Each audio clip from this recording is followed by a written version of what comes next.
Hello guys, welcome all of you to your channel Dobe Academy.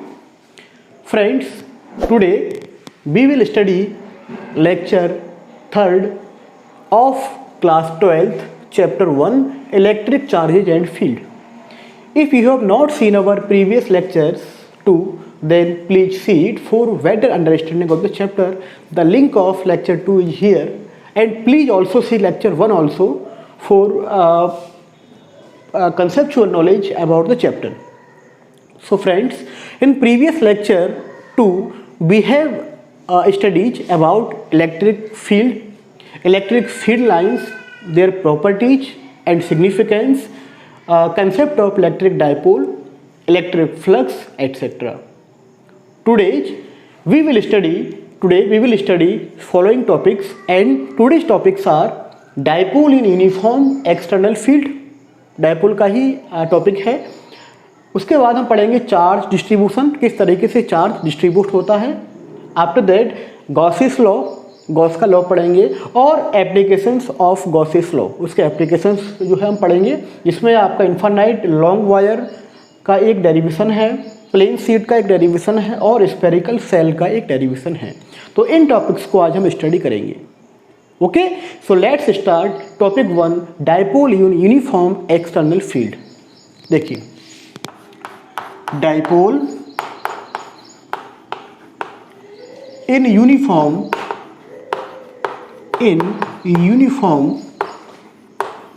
External field, external electric field ये होगा यहाँ पर electric field. देखिए, dipole as you know very well that dipole आपको पता है, when two equal and opposite charge separated by some distance then that particular system is called electric dipole. और इसका हम डायपोल मोमेंट का फॉर्मूला भी हमें पता है निकालने का, charge any charge multiply by distance between them. Okay, so देखिए यहाँ पर आप डायपोल को एक यूनिफॉर्म एक्सटर्नल फील्ड में पुट करोगे और उसका एक पर्टिकुलर फोर्स उस पर लगेगा, उसका वैल्यू हमें फाइंड करना है। क्लियर। अब यहाँ पर मैंने यूनिफॉर्म एक्सटर्नल इलेक्ट्रिक फील्ड लिखा हुआ है। एक्सटर्नल मीन्स बाहर का इलेक्ट्रिक फील्ड होगा, इसके अंदर मैं उस डायपोल को रखूंगा और अपना डेरिवेशन करूंगा। लेकिन यूनिफॉर्म यहाँ पर जो मैंने लिखा हुआ है, क्या ये नॉन यूनिफॉर्म भी हो सकता है? बिल्कुल। देखिए, इलेक्ट्रिक फील्ड को दिखाने का आपको तरीका आपको पता है कि मैं लाइंस के थ्रू इलेक्ट्रिक फील्ड को रिप्रेजेंट करता हूँ। इस तरीके से मैं इलेक्ट्रिक फील्ड को दिखाता हूँ ई। अगर यूनिफॉर्म इलेक्ट्रिक फील्ड है तो इस तरीके से उसको मैं दिखाऊंगा, यानी कि जो लाइंस बनेंगी वो एक बिल्कुल पैरेलल और इक्वल डिस्टेंट होंगी, उनके बीच का जो गैप है वो बिल्कुल एक जैसा होगा। लेकिन अगर नॉन यूनिफॉर्म फील्ड होगा तो लाइंस हो सकता है कहीं पे बहुत ज़्यादा क्लोज हों और कहीं पे बहुत दूर दूर हों। तो इस तरीके का जो इलेक्ट्रिक फील्ड है वो नॉन यूनिफॉर्म है। या हो सकता है वो कन्वर्जिंग टाइप का इलेक्ट्रिक फील्ड हो, इस तरीके से आपका जो है फील्ड आपका लग रहा हो इस तरीके से। ये डाइवर्जिंग टाइप का हो, यानी जस्ट अपोजिट हो, ऊपर की तरफ फैल रहा हो, है ना। तो ये नॉन यूनिफॉर्म इलेक्ट्रिक फील्ड को इंडिकेट कर रहे हैं। जैसे कि यहाँ पर अगर बात करें तो यहाँ पर जैसे पॉइंट, अगर मैं यहाँ पर पॉइंट ए ले लूँ, एक यहाँ पर पॉइंट बी ले लूँ, एक यहाँ पर पॉइंट सी ले लूँ, तो आपको दिख रहा होगा कि यहाँ पर गैप ज़्यादा है, तो यहाँ पर इलेक्ट्रिक फील्ड का वैल्यू कम है, यहाँ पर उससे थोड़ा ज़्यादा होगा, उसके बाद यहाँ पर और ज़्यादा होगा। यानी कि इसको मैं इस तरीके से लिख सकता हूँ कि E A less than E B less than E C, यानी कि ई सी पर सबसे ज़्यादा इलेक्ट्रिक फील्ड होगा। तो इस तरीके से हम विजुलाइज कर सकते हैं कि कहाँ पर इलेक्ट्रिक फील्ड का स्ट्रेंथ ज़्यादा है, कहाँ पर कम है, या नॉन यूनिफॉर्म या यूनिफॉर्म है या नहीं। ओके, स्ट्रेंथ ज़्यादा का मतलब होगा जहाँ पर लाइंस बहुत ज़्यादा क्लोज होंगी तो वहाँ पर स्ट्रेंथ ज़्यादा होगी, और जहाँ पर दूर दूर होंगी लाइंस वहाँ पर स्ट्रेंथ कम होगा। लेकिन अगर उनके बीच का गैप बिल्कुल इक्वल है तो यूनिफॉर्म होगा, और अनइक्वल गैप है उनके बीच का तो वो जो इलेक्ट्रिक फील्ड है वो नॉन यूनिफॉर्म आपका होगा। तो यहाँ पर हम जो डेरिवेशन करेंगे इसमें हम यूनिफॉर्म एक्सटर्नल इलेक्ट्रिक फील्ड में डायपोल को पुट करेंगे। तो देखिए, सबसे पहले मैं इसका एक डायग्राम बना लेता हूँ, इसको मैं मिटा देता हूँ। चलिए देखिए, सबसे पहले मैं इस तरीके से इलेक्ट्रिक फील्ड में ड्रॉ कर लेता हूँ। मैं एक ही लाइन बना लेता हूँ जिससे आप कन्फ्यूज ना हो, क्योंकि उसमें एक हमें एंगल बनाना होता है, और ट्रायंगल बना करके उसमें एक वैल्यू निकालना पड़ता है, हमें परपेंडिकुलर डिस्टेंस निकालना पड़ता है। इसलिए मैं एक ही लाइन बना रहा हूँ। इसका मतलब है कि इस तरफ इलेक्ट्रिक फील्ड है जो कि इधर की तरफ से, लेफ्ट की तरफ से राइट की तरफ जा रहा है, यानी कि इधर इसका सोर्स है, सोर्स से निकलता है तो इधर की तरफ वो आपका मूवमेंट कर रहा है। तो मैं यहाँ पर एक डायपोल ले लेता हूँ और मैं डायपोल को एक एंगल पर रख देता हूँ। एंगल पर रखने का फ़ायदा ये होगा कि उस एंगल पे आप कोई भी वैल्यू पुट करके आप डिजायर्ड रिजल्ट या पर्टिकुलर रिजल्ट को आप ऑब्टेन कर सकते हो। तो मैं सपोज करता हूँ कि यहाँ पर मैं एक एंगल पे, कोई भी एंगल आप ले सकते हो, थीटा एंगल पे मैं यहाँ पर डायपोल रख देता हूँ और सपोज किया ए डायपोल का प्लस क्यू चार्ज है और ए जो है डायपोल का माइनस क्यू चार्ज है। क्लियर? और ए डायपोल का एक सेंटर है, ठीक है, वो ये डायपोल का सेंटर हो गया। मैं इसको सेंटर को फिक्स कर देता हूँ।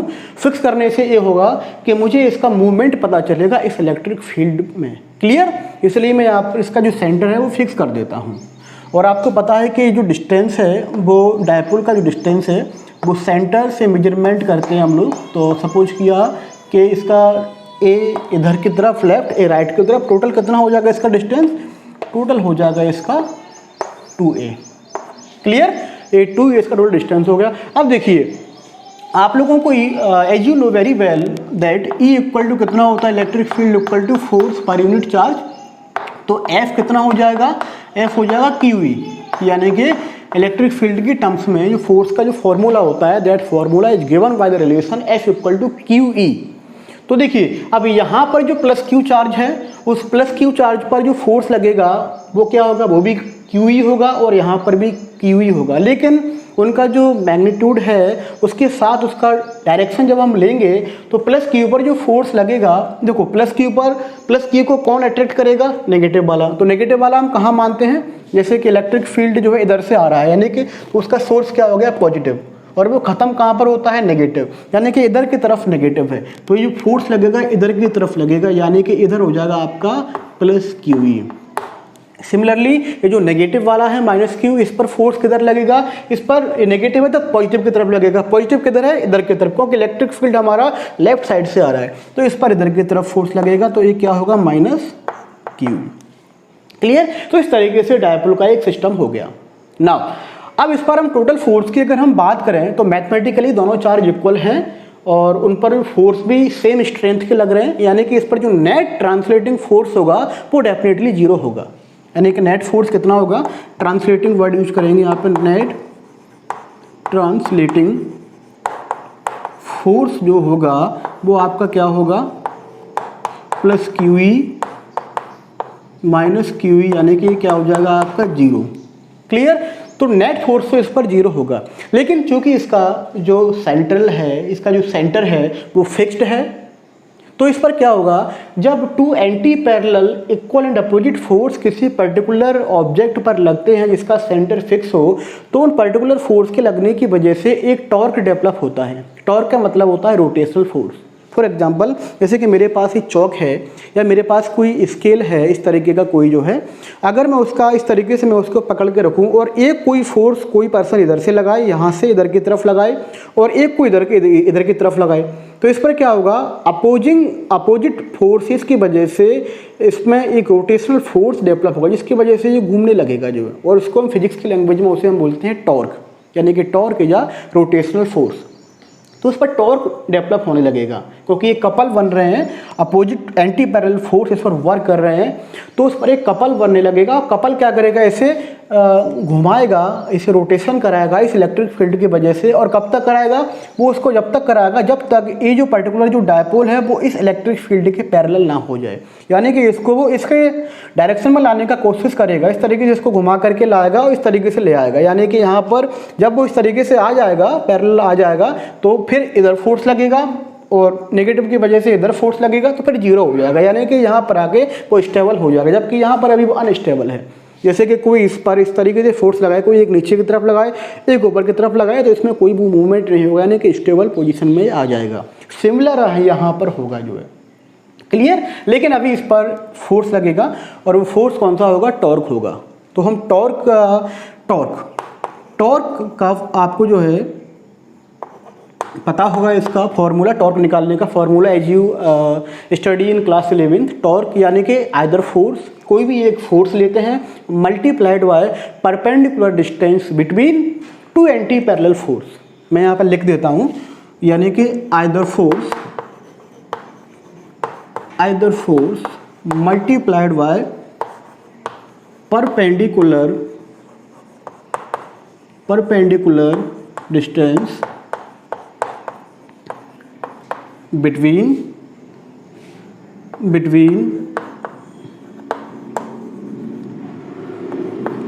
Two forces, anti parallel forces होंगे, इस बात का ध्यान रखिएगा आप लोग।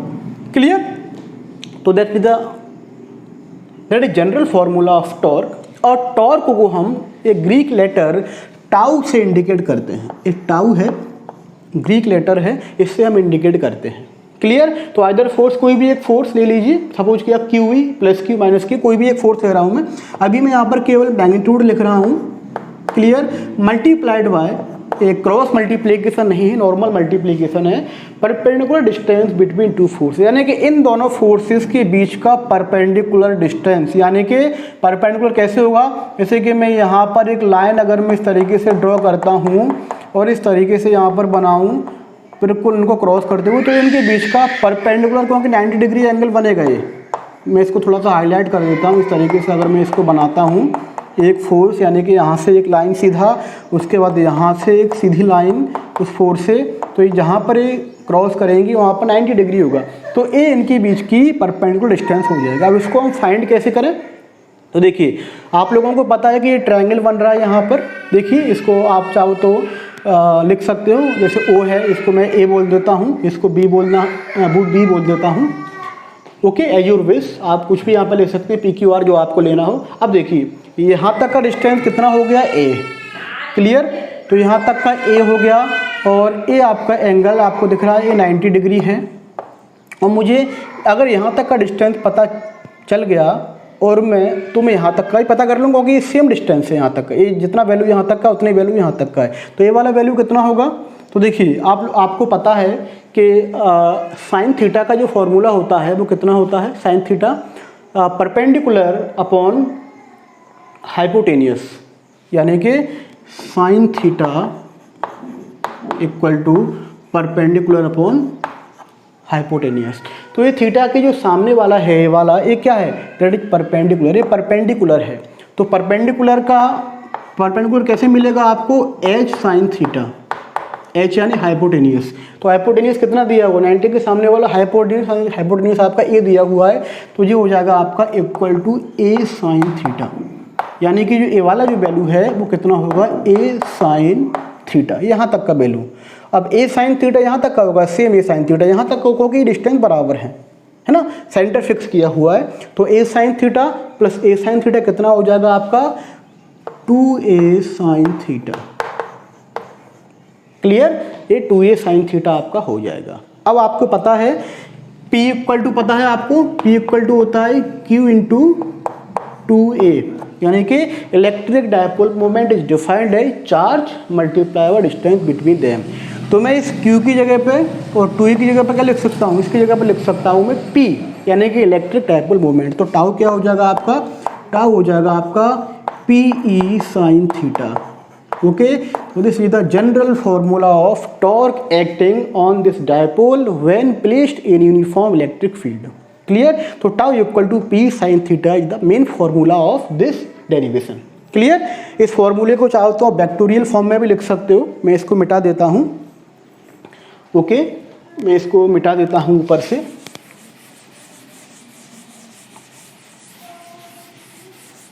वेक्टोरियल फॉर्म में आप कैसे लिखोगे?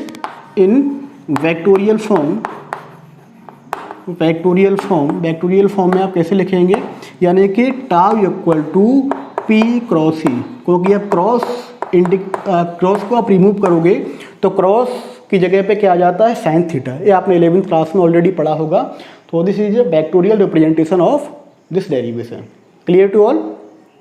चलिए, अब देखिए, अगर इस फॉर्मूले में टॉर्क मैक्सिमम कब होगा, ठीक है ना, तो स्पेशल केसेस होते हैं, स्पेशल केसेस हैं। यानी कि पहला case, maximum torque for tau maximum कब होगा, व्हेन, देखिए जब थीटा का वैल्यू कितना होगा आपका, थीटा मैक्सिमम कब होता है, साइन थीटा 90 डिग्री पे, क्योंकि उसका वैल्यू 1 होता है, when theta equal to 90 degree. Okay, तो उस केस में आपका 90 डिग्री कितना होता है, साइन थीटा, साइन 90 डिग्री होता है आपका 1, तो आपका टाउ मैक्सिमम हो जाएगा आपका पीई। डायग्राम से भी आप समझ सकते हैं, जब बिल्कुल परपेंडिकुलर रखा होगा आपका डायपोल इलेक्ट्रिक फील्ड में, तब मैक्सिमम टॉर्क लगेगा। अगर इसमें हम टॉर्क की हेल्प से अगर हम डायपोल मोमेंट को अगर हम डिफाइन करें, तो उसको भी हम डिफाइन कर सकते हैं। अभी तक हमने जो डायपोल मोमेंट का जो फॉर्मूला पढ़ा, वो केवल any charge multiplied by distance between them, ये हमने पढ़ा। लेकिन अगर हम देखो टाउ इक्वल टू जनरल क्या होता है, पी साइन थीटा, अगर हमारा जो ई है वो 1 हो जाए, 1 यूनिट हो जाए ना, उसका जो स्ट्रेंथ है फील्ड का वो 1 हो, यूनिट हो, और थीटा हमारा 90 डिग्री हो जाए, उस केस में टाउ किसके इक्वल होगा, आपका पी के इक्वल होगा।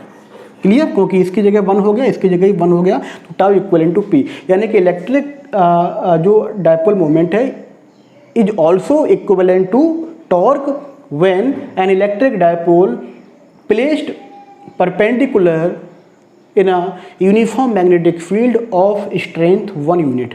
यानी कि अगर इलेक्ट्रिक डायपोल है वो अगर परपेंडिकुलर यूनिट स्ट्रेंथ के इलेक्ट्रिक यूनिफॉर्म इलेक्ट्रिक फील्ड में रखा हुआ है, तो उस पर लगने वाला टॉर्क उसके डायपोल मोमेंट के इक्वल होगा। ओके, लेकिन क्या हो अगर जो इलेक्ट्रिक फील्ड है वो यूनिफॉर्म ना हो, तब क्या होगा, और डायपोल प्लेस्ड हो, तब क्या होगा।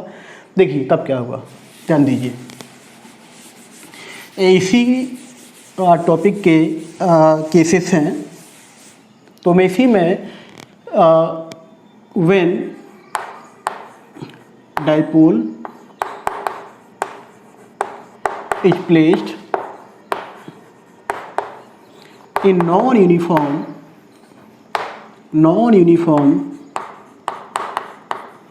electric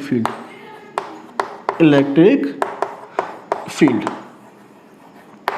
कैसे, देखिए सपोज किया ये आपका एक डायपोल है, प्लस क्यू माइनस क्यू, और सपोज किया इलेक्ट्रिक फील्ड इस तरफ लग रहा है, यानी कि ये जो ई है, ई को मैं सपोज कर देता हूँ कि इंक्रीजिंग इलेक्ट्रिक फील्ड है, इलेक्ट्रिक फील्ड यानी कि इधर की तरफ बढ़ता जा रहा है। तो इधर क्या हो गया आपका, इधर इसका स्ट्रेंथ ज़्यादा हो गया और इधर क्या हो गया, कम हो गया, क्योंकि मैंने इंक्रीजिंग लिखा हुआ है। अब देखिए ये जो प्लस क्यू है, इस पर फोर्स किधर लगेगा, इस पर इधर की तरफ फोर्स लगेगा, यानी कि प्लस क्यू ई, और इस पर जो फोर्स लगेगा माइनस क्यू पर, वो किधर की तरफ लगेगा, माइनस क्यू पर सोर्स की तरफ लगेगा। सॉरी, ये थोड़ा सा ध्यान दीजिए इस पर, प्लस क्यू पर जो फोर्स लगेगा वो इधर की तरफ लगेगा, प्लस क्यू ई, क्योंकि plus always attracted to one negative, और नेगेटिव कहाँ पर होगा, जहाँ पर इलेक्ट्रिक फील्ड खत्म हो रहा होगा आपका।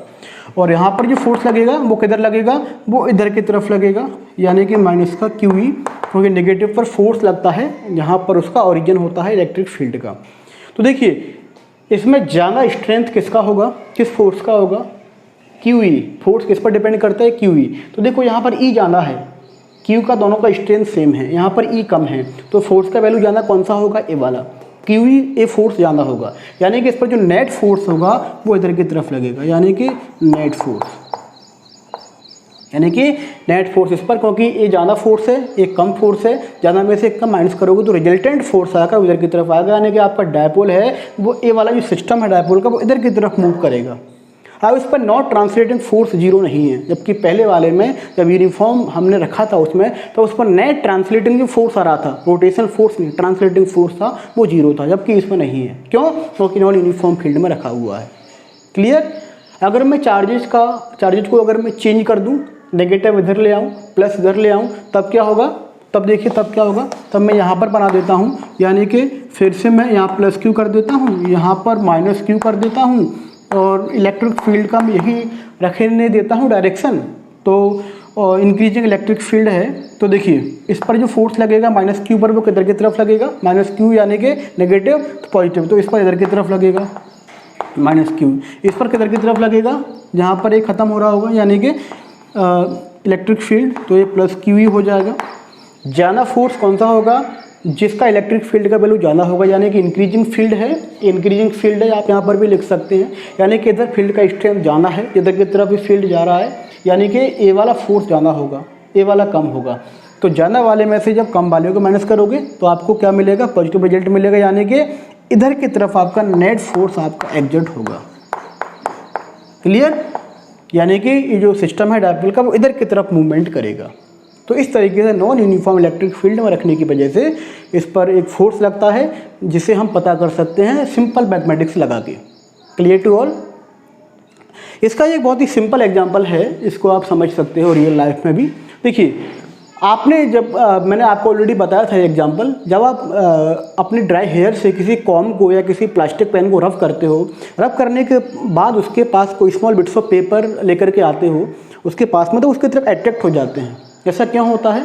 ऐसा इसलिए होता है क्योंकि जब आप उस पर्टिकुलर कॉम को या पर्टिकुलर पेंसिल को जब उस बिट्स ऑफ पेपर के पास में लाओगे तो आप देखो वो चार्ज हो गया, वो कॉम चार्ज हो गया, तो वो क्या करेगा, इलेक्ट्रिक फील्ड डेवलप करेगा, क्योंकि इलेक्ट्रिक चार्ज है तो इलेक्ट्रिक चार्ज इलेक्ट्रिक फील्ड करेगा डेवलप। तो इलेक्ट्रिक फील्ड की वजह से क्या होगा कि वो छोटे छोटे जो बिट्स ऑफ पेपर हैं वो पोलराइज हो जाएंगे। पोलराइज का मतलब हो जाएगा चार्ज सेपरेट हो जाएंगे, ये मैंने आपको इंडक्शन में ऑलरेडी बताया था। अब क्या हो जाएगा, जब चार्ज सेपरेट हो जाएंगे तो अब उसकी वजह से जो फील्ड इलेक्ट्रिक फील्ड जो डेवलप हो रहा है वो कॉम की वजह से वो यूनिफॉर्म तो है नहीं, नॉन यूनिफॉर्म इलेक्ट्रिक फील्ड है, क्योंकि आप उसे पता नहीं कितने दूर रखोगे उस पर्टिकुलर बिट्स ऑफ पेपर से।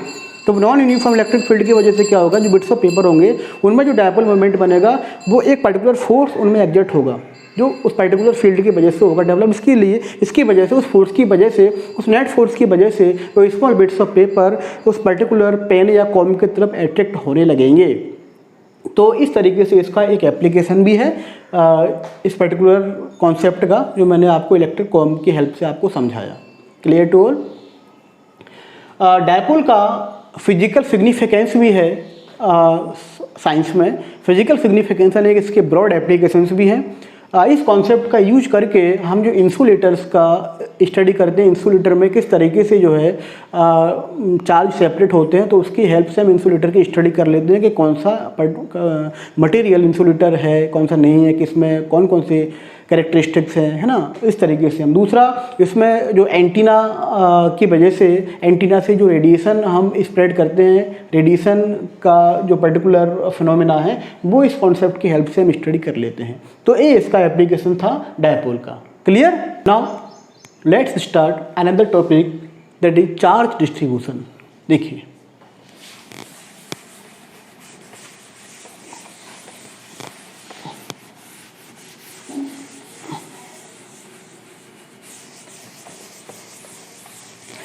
चार्ज का जो डिस्ट्रीब्यूशन है, इसमें एक्चुअली जो टॉपिक है वो कंटिन्यूस चार्ज डिस्ट्रीब्यूशन है। तो उसे आप देखिए, कंटिन्यूस चार्ज डिस्ट्रीब्यूशन।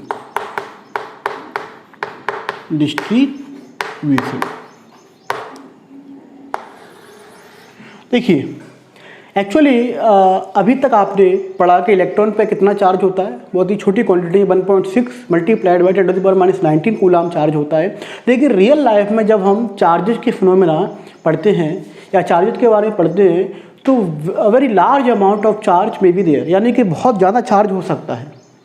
तो उस केस में हम क्वांटाइजेशन कॉन्सेप्ट को इग्नोर करते हैं और ये मानते हैं कि उस पर्टिकुलर बॉडी में जिसमें चार्ज होता है उसमें हम मानते हैं कि उसमें चार्ज यूनिफॉर्मली डिस्ट्रीब्यूटेड है। क्योंकि अगर हम इस तरीके से कॉन्सेप्ट नहीं मानेंगे तो कैलकुलेशन करना बहुत ही ज़्यादा कॉम्प्लिकेटेड हो जाएगा। इसलिए हम मानते हैं कि उस पर्टिकुलर बॉडी में जिसमें चार्ज है और जिसकी वजह से हम फोर्स कैलकुलेट करने जा रहे हैं किसी पर्टिकुलर चार्ज पर, तो हम मानते हैं कि उस पर्टिकुलर जिस बॉडी में बहुत सारा चार्ज है उस बॉडी में चार्ज यूनिफॉर्मली यानी कि एक जैसा बटा हुआ है, यानी कि सब जगह उसके हर पार्ट में चार्ज इक्वल डिस्ट्रीब्यूटेड है। तो अगर इस तरीके का कोई बॉडी हो तो उसमें हम किस तरीके से फोर्स निकालते हैं इस चार्ज डिस्ट्रीब्यूशन की हेल्प से। तो मैं यहाँ पर एक छोटा सा डेरिवेशन है, इसमें डेफिनेटली कूलम्स लॉ का यूज होगा, उसका यूज करके मैं उसको समझा रहा हूँ आपको। देखिए तो मैं यहाँ पे चाहूँ तो हेडिंग आप लिख सकते हो, force due to continuous charge distribution ये निकालने का तरीका मैं आपको बता रहा हूँ ऑन अ टेस्ट चार्ज। कैसे निकालेंगे फोर्स? देखिए, सपोज किया कोई एक बॉडी है, बहुत बड़ी बॉडी हो सकती है, इसमें बहुत सारा चार्ज है, ये बॉडी चार्ज है, चार्ज बॉडी है आपकी, ठीक है ना। चार्ज को इस तरीके से आप इंडिकेट कर सकते हो इस बॉडी में। और आपको इस बॉडी की वजह से एक चार्ज मैंने यहाँ पे रखा हुआ है, that is test charge q nought. मुझे फोर्स निकालना है टेस्ट चार्ज पर, कितना फोर्स एक्सपीरियंस हो रहा है इस बॉडी की वजह से। अब इस बॉडी में बहुत सारा चार्ज इसमें जो है, तो मैं मानूंगा कि इस बॉडी में चार्ज यूनिफॉर्मली डिस्ट्रीब्यूटेड है। और मैं इसके एक छोटे से पार्ट का सपोज किया, यहाँ पर मैंने इसका एक छोटा सा पार्ट ले लिया और मैंने बोला कि उसमें डी क्यू चार्ज है। छोटी क्वांटिटी के लिए इसमें डी वर्ड यूज करते हैं। तो सपोज किया इस छोटे से पार्ट में मैंने डी क्यू चार्ज मान लिया और मैंने माना कि इसका जो डिस्टेंस है वो यहाँ से यहाँ तक का जो डिस्टेंस है वो सपोज किया आर है। वेक्टोरियल फॉर्म में लिखोगे तो वेक्टर आर पोजीशन वेक्टर की टर्म्स में हो जाएगा। तो ये आपका किनोट हो गया। अब इस पर जो फोर्स लगेगा वो कितना फोर्स लगेगा? छोटा चार्ज है, डेफिनेटली ये भी बहुत छोटा चार्ज है, तो फोर्स भी आपका एफ की जगह पर क्या हो जाएगा? डी एफ हो जाएगा। मैंने बताया छोटी क्वांटिटी के लिए डी उस, तो कूलम्ब्स लॉ के अकॉर्डिंग कितना हो जाएगा? 1/4 पाई एप्सिलॉन नॉट चार्ज, यानी कि D Q into Q not upon distance का स्क्वायर, यानी कि आर का स्क्वायर। क्लियर? वेक्टोरियल फॉर्म में अगर इसको आप लिखोगे, जैसे वेक्टर की फॉर्म में लिखोगे, तो यहाँ पर आप पोजीशन वेक्टर भी, इसका यूनिट वेक्टर आप यहाँ पर इसका लिखोगे यूनिट वेक्टर, यानी कि आर कैप को कैसे डिफाइन करूँगा? आर कैप या यूनिट वेक्टर यानी कि r divided by mod of r, यानी कि इस आर का मैग्नीट्यूड, जिसका जो डायरेक्शन होगा वो इस चार्ज की तरफ से, यानी कि डी क्यू से सोर्स चार्ज की तरफ होगा। ओके, तो इस तरीके से वेक्टोरियल फॉर्म में इसको आप लिख सकते हो। तो ये तो इस छोटे से चार्ज की वजह से इस पर कितना फोर्स एक्सर्ट हुआ वो निकला। टोटल फोर्स निकालना है, यानी कि इसमें ऐसे बहुत सारे एलिमेंट होंगे, इस तरीके की बहुत बड़ी बॉडी है, बहुत सारे इसमें एलिमेंट होंगे, तो वह सुपर पोजिशन प्रिंसिपल का यूज करके मैं टोटल सारे फोर्सेस को ऐड करके ओवरऑल फोर्स निकाल लूंगा इस होल बॉडी की वजह से इस टेस्ट चार्ज पर या इस प्लेस पर। ओके, इस प्लेस को आप पी भी नेम दे सकते हो। क्लियर? तो इसके लिए आप डायरेक्टली, आप जैसे कि आपको पता है कि अगर इस तरीके का कोई जो बॉडी होता है उसमें सुपर पोजिशन लगाने के लिए हम डायरेक्टली इंटीग्रेशन कॉन्सेप्ट का यूज करते हैं। ये 11th में आप लोगों ने पढ़ा होगा, यानी कि जो टोटल फोर्स जो निकलेगा, यानी कि एफ जो टोटल मैं निकालूंगा, that will be directly calculated by using integration of d f, यानी कि सारे फोर्सेस को जो डी एफ लग रहे हैं उनको इंटीग्रेट करके, इंटीग्रेशन करके मैं ओवरऑल फोर्स फाइंड कर लूँगा। यानी कि जो आपका ओवरऑल फोर्स आपका हो जाएगा F equal to, value put करिए 1/4 pi epsilon naught D Q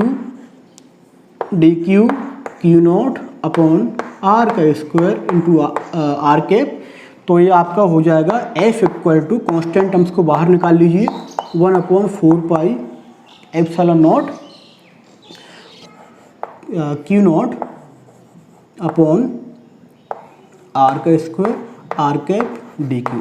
तो इस तरीके से आप फोर्स पता कर सकते हो किसी भी कंटिन्यूअस चार्ज डिस्ट्रीब्यूशन की वजह से किसी भी पर्टिकुलर प्लेस पर, किसी भी पर्टिकुलर टेस्ट चार्ज पर, by using integration concept. Clear? चाहो तो इस क्यू नोट को भी आप बाहर ले सकते हो, यानी कि क्यू नोट, क्योंकि ये क्यू नोट भी कांस्टेंट है, इस तरीके से। क्लियर? नाउ अब देखिए, अब ये चार्ज जो डिस्ट्रीब्यूशन है वो डिफरेंट टाइप्स ऑफ हो सकता है।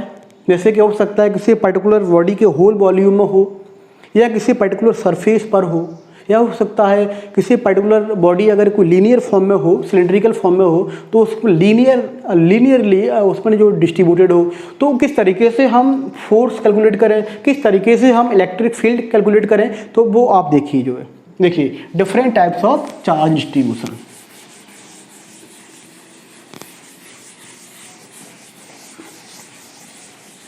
देखिए डिफरेंट टाइप्स ऑफ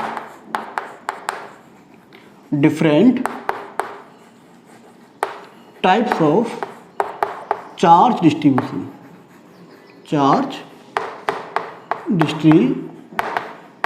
डिस्ट्रीब्यूशंस। देखिए नंबर 1, पहले देखिए volume charge distribution, volume charge distribution.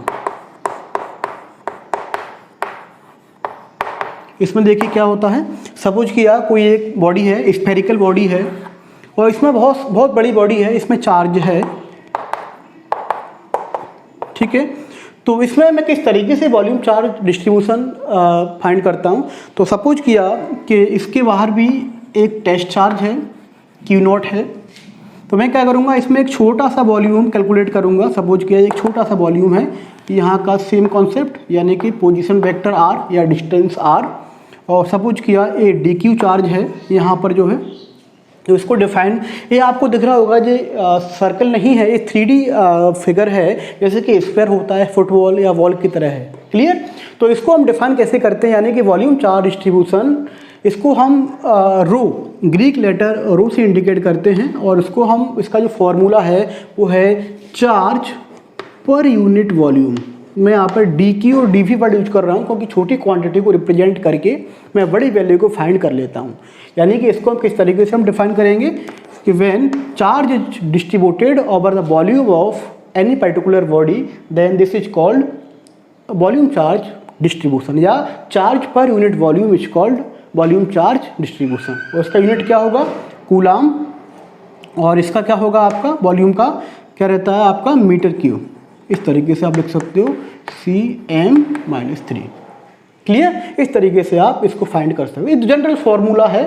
देखो ये फॉर्मूला तो कॉमन रहेगा, चाहे आपका अगर सरफेस होगा तो सरफेस पर यूनिट चार्ज, अगर लीनियर बॉडी होगी तो उसका जो है लेंथ पर यूनिट चार्ज, पर यूनिट उसका लेंथ, सॉरी, यानी कि इस जनरल कॉमन है, हर जगह वैलिड होगा जो है, क्लियर।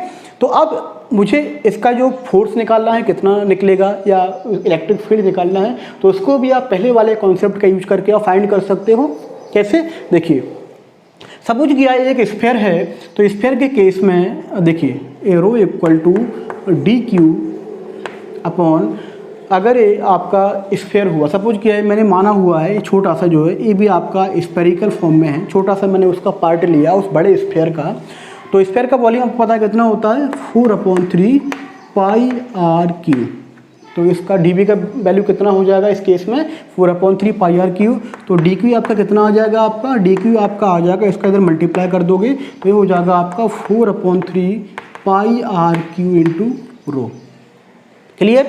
अब आपने जो पहले जो फोर्स निकाला था उस फोर्स का वैल्यू भी आपको याद होगा, एफ इक्वल टू कितना था वो, q not upon 4 pi epsilon not integration, vector form में लिख रहा हूँ, d Q upon are square are cap, clear. इसमें देखिए डी क्यू का जो हमारा वैल्यू था उसे पुट कर दीजिए आप, डी क्यू कितना निकला 4/3 पाई आर क्यू इंटू रो, यानी कि आप इसको यहाँ पे लिख सकते हो। देखिए ये वाला जो वैल्यू था यहाँ पर आपको दिख रहा होगा, ये जो मैंने जो वैल्यू था वो एक पर्टिकुलर सेगमेंट के लिए मैंने लिया था, है ना। अगर आप इसको ना लिखना चाहते तो डायरेक्टली अगर मैं यहाँ से इसको देखता, देखिए जैसे d Q upon d b, तो डी क्यू कितना हो जाएगा यहाँ से, डी क्यू इक्वल टू आपका हो जाएगा रो डी बी। ये तो मैंने आपको समझाने के लिए उसको लिखा था यहाँ पर कि कोई भी पर्टिकुलर जो भी वॉल्यूम होगा उस वॉल्यूम का वैल्यू आप पुट करके चार्ज को निकाल सकते हो by using the concept of rho. तो डायरेक्टली अगर मैं यहाँ से डी क्यू निकालूँ तो डी क्यू मुझे कितना मिलेगा, रो इंटू डी वी, तो रो इंटू डी वी, तो मैं इस वैल्यू पुट कर दूंगा यहाँ पे, यानी कि मैं पुट करूँगा Q not upon 4 pi epsilon not, और डी क्यू की जगह पर हो जाएगा आपका rho D V upon are square into R cap. Okay, vectorial form में मैंने लिखा हुआ इसलिए मैंने यूनिट वेक्टर अटैच किया हुआ है साथ में, तो इस तरीके से आप एफ फाइंड कर सकते हो, ठीक है। ए एफ कौन सा वाला है, वॉल्यूमेट्रिक वाला है, तो वॉल्यूम का वी इंडिकेट यहाँ पर आप कर दोगे, इंटीग्रेशन में भी आप वी यूज करोगे, इससे समझ में आ जाएगा कि वॉल्यूम इंटीग्रेशन है, यानी कि volume over the volume calculate किया जा रहा है, क्लियर। आप चाहो तो इलेक्ट्रिक फील्ड भी निकाल सकते हो आप। इलेक्ट्रिक फील्ड का फॉर्मूला कितना होता है, फोर्स पर यूनिट चार्ज, यानी कि ये वी वाला कॉन्सेप्ट है तो वी आप यहाँ पर लिख सकते हैं, यानी कि force per unit test charge, general formula E का। तो जब वैल्यू पुट करेंगे आप इसमें एफ वी का, ये वाला वैल्यू जब यहाँ पे आप रखोगे तो देखिए क्यू नॉट से क्यू नॉट कट जाएगा, तो बचेगा कितना, केवल बचेगा आपका केवल 1/4 pi epsilon nought v rho upon are square d v r के। पूरा मैंने यही लिखा हुआ है। तो this is the general formula of e v for volume charge distribution, यानी कि वॉल्यूम चार्ज डिस्ट्रीब्यूशन का हम कैलकुलेशन इस तरीके से डायरेक्ट फार्मूला यूज करके हम कर सकते हैं। क्लियर। सिमिलरली अगर आपका चार्ज सरफेस के ओवर डिस्ट्रीब्यूट हो, ठीक है, तो नंबर सेकंड वाला देखिए, सरफेस नंबर सेकंड है surface charge distribution, surface charge distribution. तो देखिए मैं एक सरफेस बनाऊंगा, plane surface, 2 dimensional surface. Suppose किया ये एक सरफेस है इस तरीके से, अब ये सर्कल है, यानी कि एक फ्लैट सरफेस है, okay, not 3D like sphere, only a single circle, ring की तरह है लेकिन फ्लैट है, सरफेस है, सॉलिड है। तो देखिए अब सपोज किया कि यहाँ पर भी एक चार्ज रखा हुआ है बाहर क्यू नॉट, मुझे पता करना है कितना फोर्स है, कितना इलेक्ट्रिक फील्ड होगा। तो मैं छोटा सा इसका एक पार्ट ले लूँगा और सपोज करूँगा इसमें डी क्यू चार्ज है, वही कॉन्सेप्ट है, कोई अलग से नहीं है, डिस्टेंस आर और पोजीशन वेक्टर की फॉर्म में वेक्टर लगा दूंगा मैं। क्लियर। तो इसको मैं डिफाइन कैसे करूँगा, सरफेस चार्ज को हम सिग्मा से इंडिकेट करते हैं, ग्रीक लेटर सिग्मा है, यानी कि वही concept, charge per unit surface, surface के लिए एस, छोटी के लिए डी एस, यानी कि वही जनरल फार्मूला, यानी कि charge per unit surface is called surface charge distribution. तो इसका भी यूनिट क्या होगा, क्योंकि मीटर हो जाएगा, ऊपर ले जाएगा, इन्वर्स करूंगा तो -2 लग जाएगा। क्लियर। तो यहाँ से सिग्मा डी क्यू का वैल्यू कितना निकलेगा, डी क्यू का वैल्यू मिलेगा आपको सिग्मा इंटू डी एस। जैसे फॉर एग्जांपल अगर स्फेरिकल है और छोटा पार्ट में इसका लेता हूँ तो डी एस की जगह पे कितना हो जाएगा आपका, ये हो जाएगा आपका sigma equal to d Q upon 4 pi r square, क्योंकि इस तरीके से आपको पता है कि सर्कल में सरफेस एरिया जो होता है 4 पाई आर स्क्वायर होता है। तो इस तरीके से आप वैल्यू पुट भी कर सकते हो जब आपको जरूरत पड़े किसी न्यूमेरिकल में। पहले भी मैंने वैल्यू पुट किया था 4/3 पाई आर क्यू, लेकिन डेरिवेशन में डायरेक्ट आप कोर कॉन्सेप्ट यूज करते हो। क्लियर। तो फिर से वही तरीका मेरा एफ, अब इस सरफेस का है तो मैं एस लगा दूंगा यहाँ पर, वही पुराना formula Q not upon 4 pi epsilon not integration, integration में भी सरफेस इंटीग्रेशन आप एस लगा दीजिए, ओके। और फिर से वही कॉन्सेप्ट आपका, यानी कि डी क्यू अपॉन आर, ठीक है, वैल्यू पुट करिए डी क्यू का, यानी कि जो आपका हो जाएगा q not upon 4 pi epsilon nought sigma d s upon, sorry r का स्क्वायर था यहाँ पर, ध्यान दीजिए आर का स्क्वायर आर कैप, ठीक है, ओके।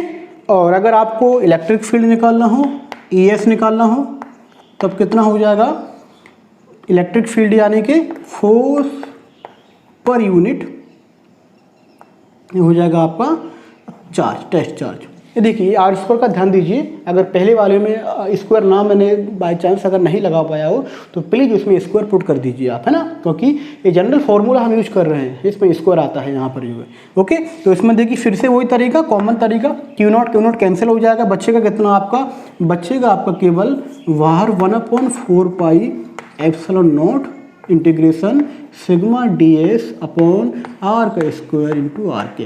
तो ये इलेक्ट्रिक फील्ड का फिर से कॉमन फार्मूला बन गया। तो इस तरीके से हम डायरेक्टली जो है फोर्स और इलेक्ट्रिक फील्ड किसी भी सरफेस चार्ज डिस्ट्रीब्यूशन की वजह से हम कैलकुलेट कर सकते हैं, ओके। सिमिलरली एक और होता है third, that is line charge distribution. Number third, line charge distribution, यानी कि जो चार्ज है वो लीनियरली डिस्ट्रीब्यूटेड हो, यानी कि कोई एक रॉड की तरह, कोई एक वायर की तरह कोई एक बॉडी हो, उसमें चार्ज लीनियरली लंबाई में बटा हुआ हो। कैसे, देखिए एक सपोज करिए कोई पर्टिकुलर वायर है, ये कोई एक वायर है और इस वायर में चार्ज डिस्ट्रीब्यूटेड है इस तरीके से, और मुझे फोर्स निकालना है और इलेक्ट्रिक फील्ड निकालना है, तो मैं वही कोर कॉन्सेप्ट यूज करूंगा जनरल। छोटा सा एक एलिमेंट इसका मानूंगा, सपोज किया ये जो टोटल लेंथ इसका एल है, तो मैं मान लेता हूँ कि ये इसका डी एल है, ये छोटा सा पार्ट। सपोज किया मुझे इसकी वजह से क्यू नॉट पर इलेक्ट्रिक फील्ड या इलेक्ट्रिक फोर्स कैलकुलेट करना है। सिमिलर कॉन्सेप्ट, वही कॉन्सेप्ट यूज करूँगा पुराना। पहले इसको डिफाइन करूँगा, इसके लिए लैम्डा वर्ड यूज करते हैं, लैम्डा ग्रीक लेटर लैम्डा है, और फिर से वही तरीका charge per unit length, clear, और यूनिट वही सी एम इनवर्स, क्योंकि लेंथ का मीटर, ठीक है ना। अगर जैसे फॉर एग्जांपल अगर सिलेंडर होता इस तरीके का, अगर सिलेंडर की तरफ वायर होता तो इसमें आप क्या लगाते हैं, इसकी जगह आप क्या वर्ड यूज करते, डी क्यू की जगह पर कितना लेंथ हो जाता है उसका 2πr या 2πl, जो भी आप वैल्यू लेते हो उसका जो है ना। तो इस तरीके से अब यहाँ से डी क्यू का वैल्यू कितना आएगा आपका, डी क्यू आपको मिलेगा लैम्डा इंटू डी एल। तो अब डायरेक्टली आप उस पर्टिकुलर फोर्स का फॉर्मूला लेंथ के लिए एल वर्ड यूज करेंगे, यूज कर सकते हो, यानी कि Q not upon 4π epsilon not integration D Q upon are square are cap, और डी क्यू का वैल्यू पुट करेंगे यहाँ पे कितना हो जाएगा आपका Q not upon 4π epsilon not, और ये हो जाएगा आपका lambda D L upon are square are cap. बहुत ही सिंपल डेरिवेशन। फिर से आपको अगर ई निकालना है तो ई का formula force per unit charge, तो क्यू नॉट कैंसिल आउट हो जाएगा, ये बचेगा कितना आपका 1/4π epsilon not integration lambda D L upon are का स्क्वायर आर कैप, हो गया। तो इस तरीके से आप डायरेक्ट फार्मूले का यूज करके आप कंटिन्यूस चार्ज डिस्ट्रीब्यूशन में डिफरेंट टाइप्स के चार्ज की फोर्स और इलेक्ट्रिक फील्ड का वैल्यू कैलकुलेट कर सकते हो। Now let's start third topic, that is Gauss's law. So let's learn Gauss law.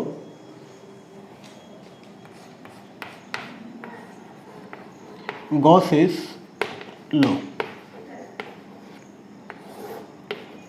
देखिए ये जो गॉसेस लॉ है, ये लॉ इलेक्ट्रिक फ्लक्स को रिप्रेजेंट करता है इन टर्म्स ऑफ चार्ज, यानी कि किसी भी क्लोज्ड सरफेस में कितना चार्ज इनक्लोज्ड है, उस चार्ज की टर्म्स में ये इलेक्ट्रिक फ्लक्स को रिप्रेजेंट करता है। यानी कि अब हम इलेक्ट्रिक फ्लक्स को निकालने के लिए बहुत लंबा कैलकुलेशन करने की ज़रूरत नहीं है, हमें E D S cos theta वगैरह की ज़रूरत नहीं पड़ती है। डायरेक्टली अब एक सिंपल फार्मूले का यूज करके इलेक्ट्रिक फ्लक्स निकाल सकते हैं। और जैसा कि आपको पता है, अगर आपको इलेक्ट्रिक फ्लक्स का वैल्यू मिल जाता है then you can easily find electric field also. तो इलेक्ट्रिक फील्ड भी बड़ी आसानी से आप निकाल सकते हैं जो है। तो ये इसका जो है गॉस लॉ का एक बहुत ही सिंपल यूज है कि आप बिना कॉम्प्लिकेटेड डेरिवेशन किए, बिना जो है आप डायरेक्ट हैवी इलेक्ट्रिक फील्ड या इलेक्ट्रिक फ्लक्स या कूलम्स लॉ का यूज किए बिना सिंपल तरीके से आप electric flux electric field find कर सकते हो। तो इस लॉ का स्टेटमेंट क्या है, ये लॉ एक्चुअली है क्या, किसके बारे में बताता है, तो इसका स्टेटमेंट आप देख लीजिए, क्योंकि कभी कभी स्टेटमेंट भी इसका एग्जाम में पूछा जाता है। तो इसका स्टेटमेंट क्या है, इट स्टेट्स दैट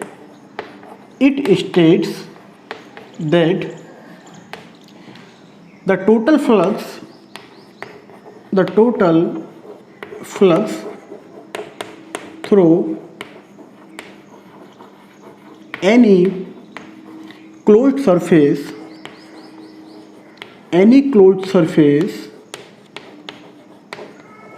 is 1/ε0, ये कांस्टेंट है ε0, permittivity of free space, 1/ε0 times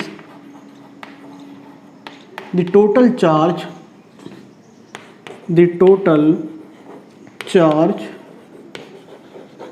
enclosed within the surface,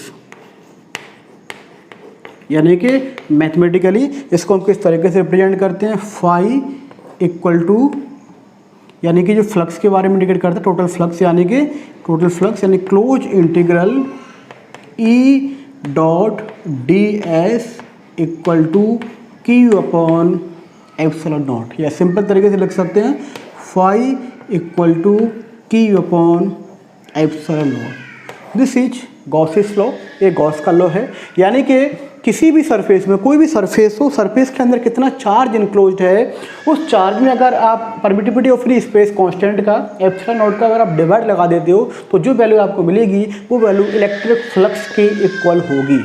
यानी कि दिस इज गॉसेस लॉ। अभी मैं बताऊंगा आपको क्लोज इंटीग्रल किस तरीके से उसको हम फाइंड करते हैं, किस तरीके से इसका हम डेरिवेशन करते हैं जो है।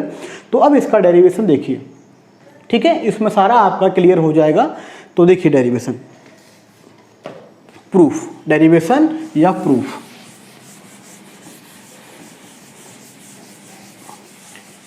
डेरिवेशन या प्रूफ, है ना। देखिए प्रूफ लिख रहा हूँ मैं यहाँ पे, प्रूफ। देखिए सपोज किया यहाँ पर एक चार्ज रखा हुआ है, ये प्लस क्यू चार्ज यहाँ पर रखा हुआ है, और देखिए एक चार्ज है, छोटा चार्ज है, पॉइंट चार्ज है, तो डेफिनेटली इसके अराउंड इस तरीके से इलेक्ट्रिक फील्ड लाइंस निकलेंगी कि वो चारों तरफ हर डायरेक्शन में मूव करें।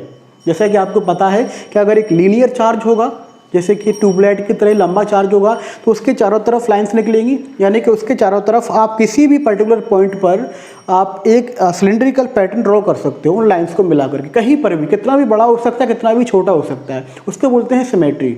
सिमिलरली अगर कोई पॉइंट चार्ज है तो उसके चारों तरफ स्फेरिकल टाइप का सिमेट्री बनेगा, यानी कि चारों तरफ उसके लाइंस निकलेंगी, तो स्फेरिकल सिमेट्री में उसको आप रिप्रेजेंट कर सकते हो।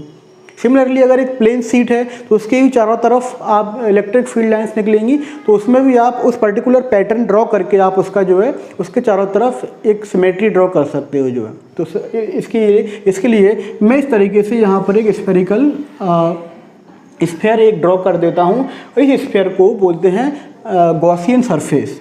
अब चूँकि स्फेयर के अराउंड है तो ये हो जाएगा आपका स्फेरिकल गॉसियन सरफेस। स्फेयर के अराउंड एक्चुअल गॉसियन सरफेस क्या होता है, गॉस थ्योरम में जो हम सरफेस ड्रॉ करते हैं, कोड सरफेस ड्रॉ करते हैं किसी भी चार्ज के अराउंड में, उसे गॉसियन सरफेस बोला जाता है जो है। क्लियर, ये स्फेरिकल टाइप का है क्योंकि चारों तरफ पैटर्न बनेगा उसका, तो चारों तरफ उसका जो सिमेट्री होगा, तो ये स्फेरिकल टाइप का हो जाएगा। अब इसके अराउंड मुझे कितना फ्लक्स इस पर्टिकुलर के बाहर निकल रहा है ना, इस particular Gaussian surface, close surface के बाहर कितना फ्लक्स निकल रहा है इस चार्ज की वजह से, वो मुझे निकालना है। तो जैसे कि मैं फिजिक्स में यूज करता हूँ, पहले मैं छोटा वैल्यू फाइंड करता हूँ, आफ्टर दैट इंटीग्रेशन करके मैं ओवरऑल रिजल्ट फाइंड कर लेता हूँ। तो सपोज करता हूँ कि यहाँ से सपोज कि एक छोटा सा कोई एक पार्ट है, एक कॉनिकल पार्ट है इसका, एक छोटा सा यहाँ से जो है 3D में रहेगा, इसलिए मैं इस तरीके का कॉन यहाँ पे ड्रॉ कर रहा हूँ, और इसका रेडियस जो है r, इसका रेडियस है, ठीक है। अब यहाँ से सपोज किया एक फील्ड लाइन में ड्रॉ कर रहा हूँ, यहाँ से इलेक्ट्रिक फील्ड आपका पास हो रहा है इस तरीके से जो है। क्लियर, और ये सरफेस है, इसका एरिया सपोज किया S है, और ये छोटी सी सरफेस यहाँ से फ्लक्स पास हो रहा है, सपोज किया इसका एरिया कितना है आपका ds है। Clear to all. अगर वेक्टर फॉर्म में रिप्रेजेंट करेंगे तो यहाँ पे इस तरीके से आप इंडिकेट करोगे इसको, ये सेंटर हो गया आपका O, ठीक है, ये प्लस क्यू आपका चार्ज है। क्लियर है ना। अगर जैसे कि आपको पता है कि इलेक्ट्रिक फ्लक्स की टर्म्स, इलेक्ट्रिक फील्ड जब मैं निकालता हूँ फ्लक्स की टर्म्स में, तो मैं एरिया को एक वेक्टर से रिप्रेजेंट करता हूँ नॉर्मली आउटवर्ड, तो एरिया वेक्टर हो जाएगा यहाँ पर जो है, इसलिए मैं यहाँ पर एरो रिप्रेजेंट कर रहा हूँ जो है। Clear to all.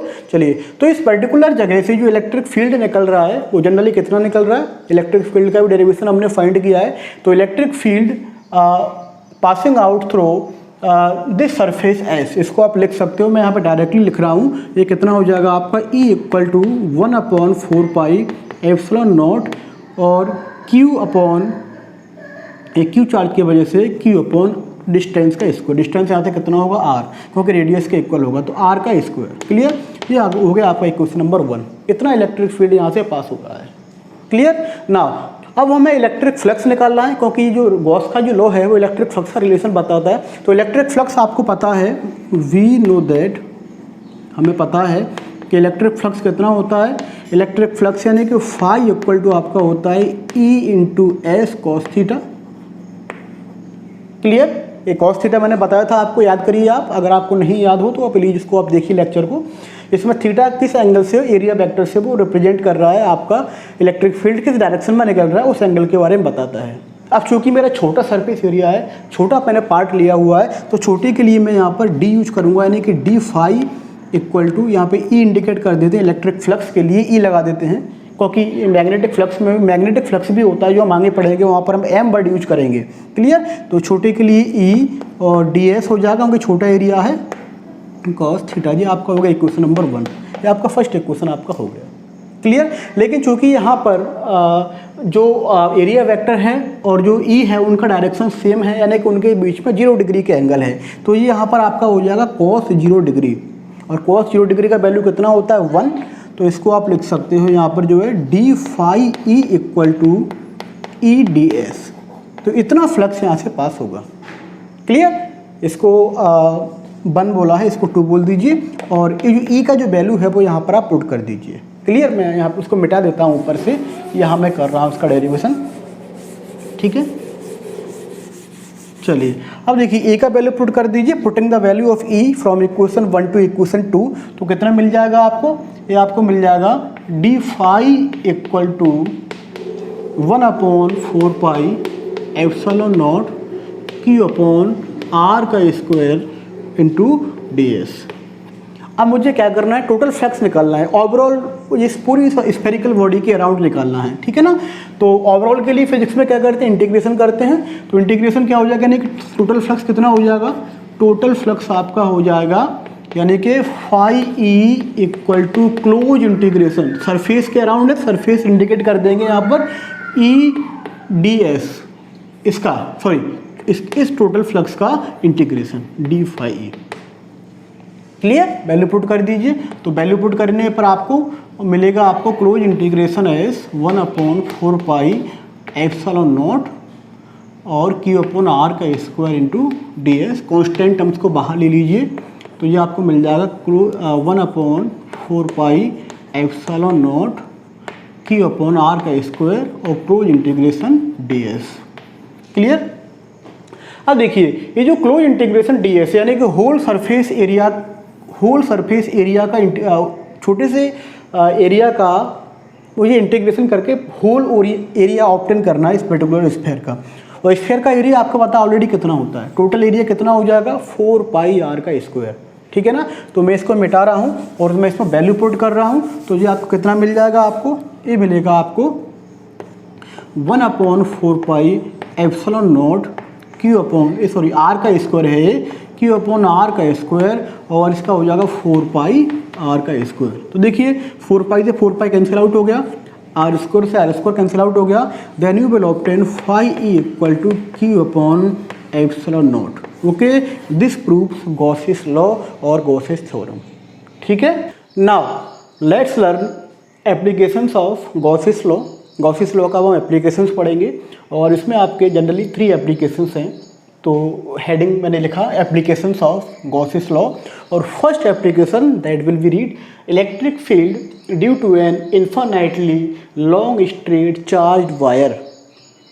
यानी कि सपोज किया एक बहुत ही लंबा इन्फानाइट लॉन्ग, मैं बहुत एक वायर बना रहा हूँ यहाँ पर, एक इन्फानाइट लॉन्ग वायर है और इसमें यूनिफॉर्म चार्ज डेंसिटी, क्योंकि आपको पता है कि अगर लीनियर चार्ज होता है तो उसमें जो चार्ज को उसको हमने ऑलरेडी मैंने बताया था आपको चार्ज डिस्ट्रीब्यूशन में, उसको हम लैम्डा बोलते हैं, lambda equal to charge per unit length. तो इसमें यूनिफॉर्म चार्ज डेंसिटी ऐसा मानते हैं हम, लैम्डा है, यानी कि पूरा वायर यूनिफॉर्मली चार्ज है ऐसा हम सपोज करते हैं। तो मुझे इस पर्टिकुलर लाइन चार्ज की वजह से, एक लीनियर वायर है जो चार्ज है, जिसमें चार्ज है, तो उसकी वजह से कितना इलेक्ट्रिक फील्ड डेवलप हो रहा है इसके सराउंडिंग को मुझे पता करना है, by using Gauss law, Gauss theorem.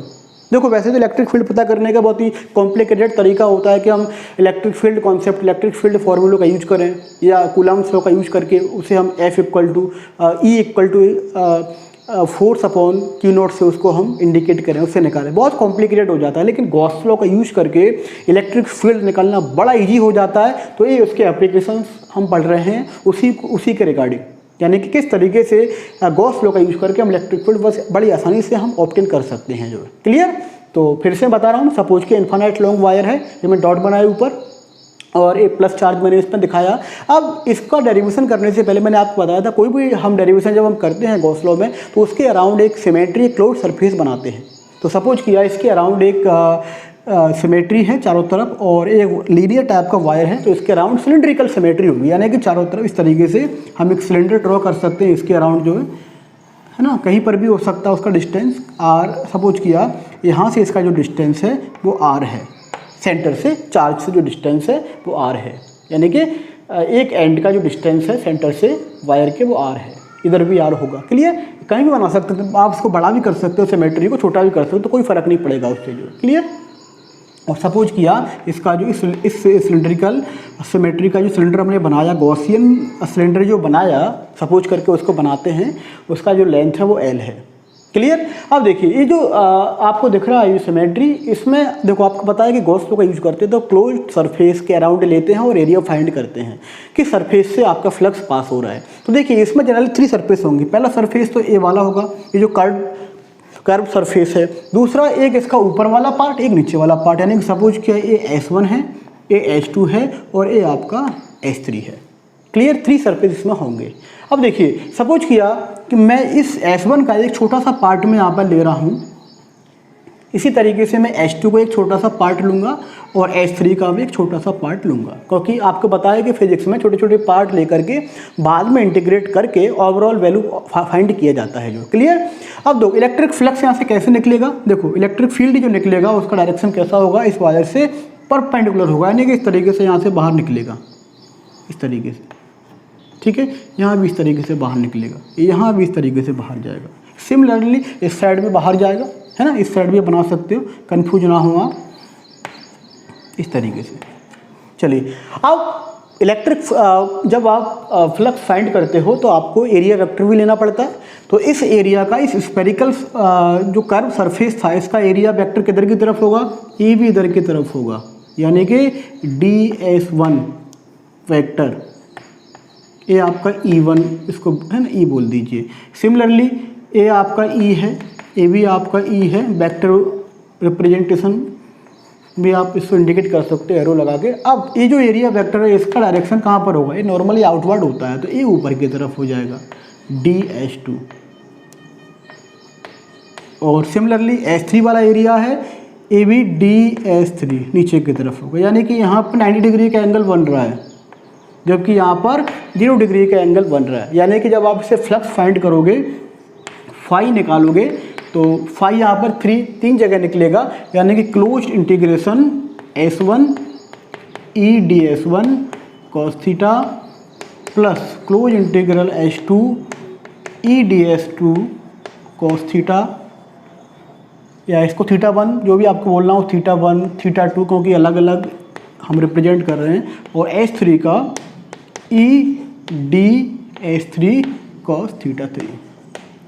तो देखिए अब ये जो θ1 है, यानी कि S1 वाला जो एंगल है वो 0 डिग्री था, तो cos 0 डिग्री कितना हो जाएगा आपका, ये cos 0 डिग्री होता है आपका 1, और θ2 एंड θ3 ये कितने डिग्री के एंगल है इलेक्ट्रिक फील्ड से, क्योंकि इलेक्ट्रिक फील्ड से और एरिया से वेक्टर एंगल देखा जाता है।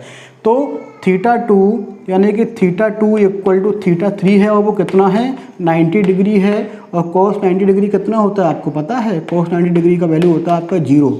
तो ये जो टर्म्स है, ये वाला जो टर्म्स है, ये टर्म्स है वो क्या हो जाएगा 0, बचेगा क्या, केवल E ds1, यानी कि क्लोज इंटीग्रल E ds1, ये बचेगा केवल, बाकी सब आपका 0 हो जाएगा।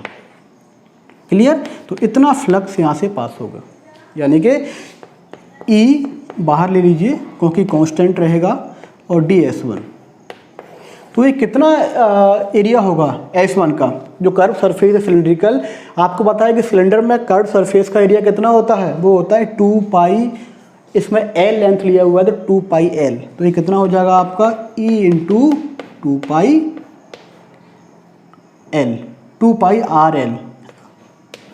Clear, 2 pi RL। ओके, तो अकॉर्डिंग टू गॉस लॉ, इसको आप इक्वेशन फर्स्ट बोल दीजिए, phi equal to E into 2 pi RL टेल, दिस इज इक्वेशन नंबर 1। ठीक है, मैं इसको ऊपर से यहाँ से मिटा रहा हूँ। तो अब देखिए आपको पता है लेकिन कि गॉस थ्योरम के according, according to Gauss law, according to Gauss law के अकॉर्डिंग फाई कितना होता है, फाई इक्वल टू होता है Q अपॉन एप्सिलॉन नॉट। और चाहो तो आप इन terms of charge density lambda की टर्म्स में आप वैल्यू पुट कर सकते हो, चार्ज का वैल्यू यहाँ से क्या आएगा, यानी कि Q इक्वल टू आपका हो जाएगा लैम्डा L। तो चाहो तो वैल्यू पुट कर सकते हो यहाँ पे, यानी कि lambda L upon epsilon naught, इस वैल्यू को पुट कर दीजिए यहाँ पर, यानी कि lambda L divided by epsilon naught equal to, ये जरूरी नहीं है कि लैम्डा Q की जगह लैम्डा L ही लिखना है, एज योर विश। अगर किसी न्यूमेरिकल में लैम्डा नहीं आता तो डायरेक्टली आप Q सॉल्व करेंगे। Clear, lambda L epsilon not E into 2 pi RL L से एल कैंसिल आउट हो जाएगा, तो जो ई का जो वैल्यू मिलेगा दैट विल बी, नीचे आ जाएंगे दोनों, यानी कि lambda upon 2 pi r epsilon naught, इतना इलेक्ट्रिक फील्ड उसके अराउंड होगा। यानी कि that electric field will be inversely proportional to distance from the wire, जितना आप दूर जाएंगे वायर से उसके इनवर्सली प्रोपोर्शनल होगा। तो इस तरीके से आप सिंपल जनरल फार्मूले का यूज करके गॉस लॉ का इलेक्ट्रिक फील्ड फाइंड कर सकते हो किसी भी चार्ज वायर के अराउंड। सिंपल सा फार्मूला आपका निकला। Clear? Now let's see second application of Gauss's law, that is electric field due to a uniformly charge plane infinite sheet. यानी कि अभी आपने एक वायर लिया था, अब हम एक प्लेन शीट लेंगे और प्लेन शीट के अराउंड, बहुत बड़ी शीट होगी प्लेन शीट, जिस तरीके से एक पेपर होता है उस तरीके का शीट होगा, इनफाइनाइट लॉन्ग होगा लेकिन बहुत बड़ा साइज होगा उसका, उसके अराउंड हम इलेक्ट्रिक फील्ड कैलकुलेट करेंगे वाई यूजिंग गॉस लॉ का यूज करके। तो देखिए सपोज किया इस तरीके से, मैं यहाँ पर एक बना रहा हूँ, इस तरीके से एक प्लेन शीट है, इनफाइनाइट लॉन्ग है, चाहो तो आप इस तरीके से आप डॉटेड ड्रॉ कर सकते हो इनफाइनाइट दिखाने के लिए, इस तरीके से जो है, और इसमें चार्ज है, यूनिफॉर्मली चार्ज है। आप मान सकते हैं कि जो सीट है वो यूनिफॉर्मली चार्ज है, और कोई भी सरफेस इस तरीके का अगर चार्ज होता है तो आपको पता होगा, चार्ज डिस्ट्रीब्यूशन में मैंने ऑलरेडी बताया था आपको, उसको क्या बोलते हैं, सिग्मा से इंडिकेट करते हैं, sigma equal to charge per unit area. ठीक है ना, इस तरीके से आप उसको इंडिकेट करते हो। क्लियर? तो अब इसके अराउंड मुझे इलेक्ट्रिक फील्ड कैलकुलेट करना है। तो देखिए इस पर्टिकुलर प्लेन शीट के, इस तरीके का शीट होगा तो उसके एक तरफ, एक तो इस साइड से लाइन जा रही होंगी राइट से, एक लेफ्ट साइड से लाइंस जा रही होंगी, यानी कि दो तरीके से इसमें लाइंस, इलेक्ट्रिक फील्ड लाइंस बाहर निकलेंगी। तो मैं क्या करूँगा इस तरीके से, सबसे पहले मुझे कुछ वर्क करना है, वो एक क्लोज्ड सरफेस, गॉसियन सरफेस बनाना है। तो according to the shape of the body मैं गॉसियन सरफेस ड्रॉ करूंगा। इसका शेप कैसा है, इसका शेप सीट की तरह है, तो मैं सीट की तरह ही सपोज किया यहाँ से जो है इस तरीके का एक छोटा सा इसका पार्ट बना के, और इस तरीके से मैं यहाँ पर जो है इस तरीके से मैं यहाँ पर अपना जो है ड्रॉ कर लूँगा। क्लियर? सिमिलरली इधर की तरफ भी होगा, वो इस साइड भी होगा, क्योंकि दो तरीके से लाइंस आपकी बाहर आएंगी यहाँ से।